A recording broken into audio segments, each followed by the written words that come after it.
Imagine waking up one morning to discover that your neighbor had died overnight. By the end of the week, half your street was gone. Within months, entire villages had vanished from the map. This wasn't a horror movie, it really happened, and it changed the world forever. But disasters like this don't appear out of nowhere. Long before millions died, Europe unknowingly built the perfect conditions for one of history's greatest catastrophes. The year is 1300, and Europe is thriving. Over the previous 3 centuries, its population had nearly doubled. Towns swelled into cities, markets overflowed. Roads that once sat empty now carried more people, more goods, and more travelers than ever before. To the people living through it, the future looked bright. But beneath all that prosperity, problems were quietly taking root. Because these growing cities had a secret. No modern sewers, no garbage collection. No one had ever heard of bacteria or viruses. Waste ran openly through the streets. Chamber pots were emptied from windows. Pigs, chickens, and dogs wandered freely. And the water people drank was often drawn from wells, sitting dangerously close to their own filth. For flies, it was a feast. For rats, it was paradise. If disease ever arrived, these cities were ready to help it spread. Then the weather turned. Beginning around 1315, the skies opened and refused to close.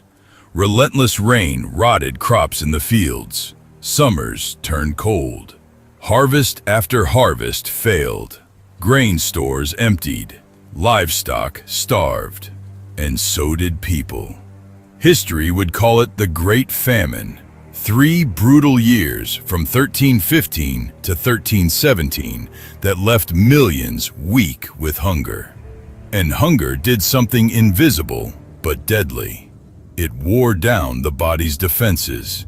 Europe was being softened up for something far worse. Because Europe was no longer alone. Trade was booming, and it stretched across the entire known world. From Europe to the Middle East, across Central Asia, all the way to India and China. Silk, spices, gold, silver, fine cloth. Along the Silk Road and across open seas, caravans and ships carried fortunes from one end of the earth to the other.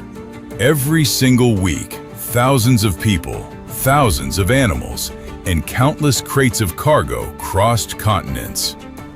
And on one of those ships, among the barrels and the ropes and the crates, were passengers no one had invited.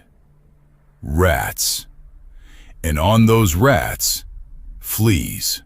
No one noticed the smallest passengers, because they would soon change history.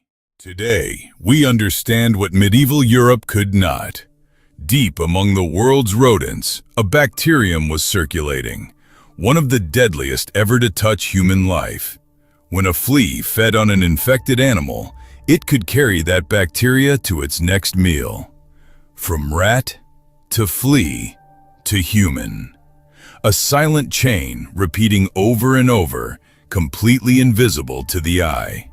The people of the Middle Ages had no idea any of this existed, so they searched for answers where they could. They blamed bad air, the alignment of the stars, divine punishment, even witchcraft. They were searching for answers, but looking in all the wrong places. So this was Europe on the eve of catastrophe.